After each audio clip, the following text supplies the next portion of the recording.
Hello guys, this is Seth Jackson here, and today we have a different video. This is a Lego set review, so I just review sets, say what I, show them, give my opinion, what's interesting about them. And since this is my very first one, so this series is going to go like this. I do the newest Lego sets. So the one we're going to start on today is the Lego Architecture Empire State Building. This is the Lego Architecture's third Empire State Building phase. The rest have either been a standalone, much smaller than this, and the New York skyline in its miniature size. But this is the most grandest of all the previous Empire State designs. This one's by far the tallest, the biggest, the most, I must say, one of the most elaborate Lego sets that I've ever built. And let's go on to the box. And it costs around, depends on where you shop, around $119 to $130. I got mine for $119, so I got on the little cheaper end. So here's the box. As you can see, Lego Architecture Empire State Building. 1,767 pieces. By far, I'm pretty sure this is the largest Lego Architecture set to date. I'm pretty sure, anyway. Most of the pieces are the tan grill that are on the facade of the tower or building. This is actually my second biggest Lego set I've ever gotten. My first being my Lego Saturn V rocket that came out 2 years ago. That one's at a ironic 1969 pieces. Well, intentional anyway. So if we look on the back, we have more information. Total building height is 21.5 inches tall. So that's that's about 1 feet, well over 1 feet 9 inches, almost 2 feet. And it has a total length of 8 inches. So it's more larger set. I'm pretty sure this is the tallest architecture set anyway. Positive. Now let's go on to the details of the set. Here we're going to start on the base. As you can see, as almost whatever Lego Architecture has the name of the set, so Empire State Building. And if we look on the bottom, we notice that it's situated on the streets. And we have little yellow taxi cabs, which I think is a nice touch. I can tell you what, they are not, they're not in dimension with the actual building, but that's okay. I like what they're doing. Breaks up the tan and the darker colors, as in the gray and the dark gray. As you see, white grill pieces are used to represent like crosswalks, the end of the row, which I think is a good touch as well. So here at the bottom we have the main base that the tower is situated on. Very interesting techniques to build it. This was one of the most enjoyable sets I've ever built. It actually only took me a little over 3 hours. I was very surprised. This looks like more of like a 4 to 5 hour build. Only took me 3 in the span of 2 days. So it was a good build. Of course, even though you're using placing a lot of the same bricks, I think it's gonna be boring. But I actually had quite fun with the techniques Lego created, which is just absolutely phenomenal. And I'll show you that with the book. Here is the manual. Just one thing I was very surprised about this is that the size of it, with sets this big, it usually have usually larger manual, especially if you were talking about the Saturn V. So here, of course, with most, has your information about the building itself. By far, this is probably one of the more elaborate builds to date. I mean, just the techniques they use just to create. I mean, just look at this. This is amazing. Let me get the glare out. Sorry about that. And there's one thing I noticed. I first noticed this when I was building Lego Shanghai. I didn't know that Lego Architecture had these little tabloids, telling you about little information as you go, especially what you're building. And the thing that got me the most, which I thought was just absolutely genius, was they actually added little escalators with these kind of hard to tell, with these grill pieces, as you can see. There we go, focus is good. So as you see here with these grill pieces, I thought this was very clever. Nice little detail for the inside, because mostly this is just,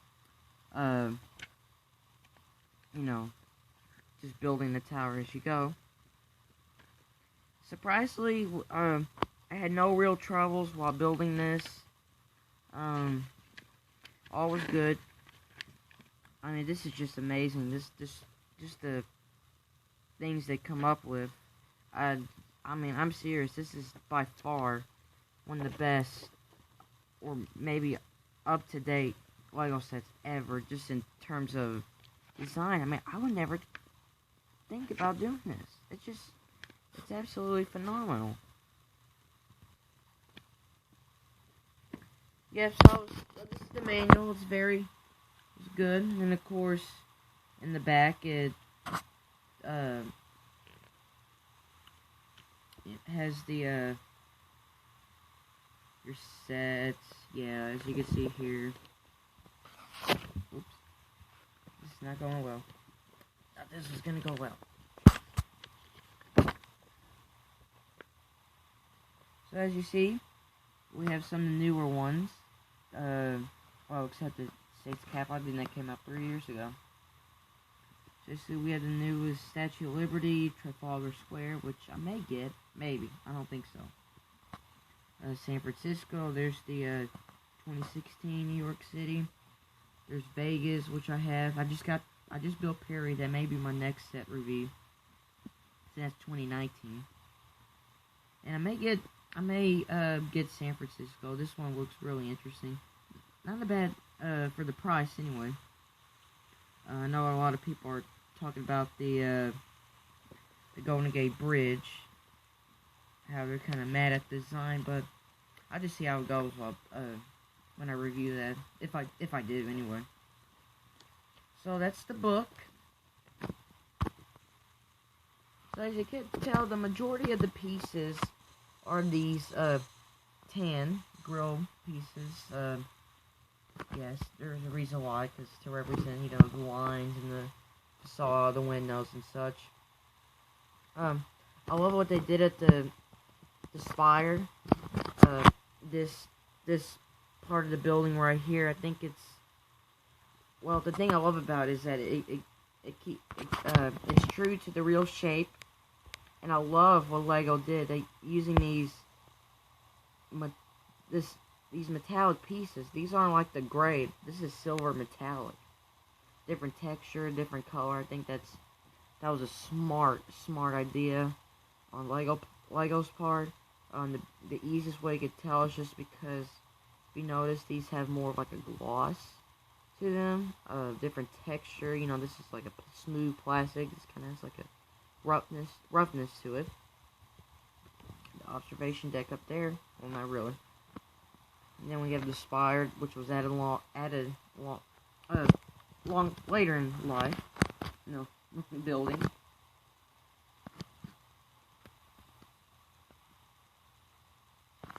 So let's talk more about the architecture of things. So this is an Art Deco building. Most noticeable with Art Deco towers is its rich ornamentation and its setbacks. This was caused by zoning law in the early 1900s because many people were afraid back then that this was around the time when skyscrapers really started booming.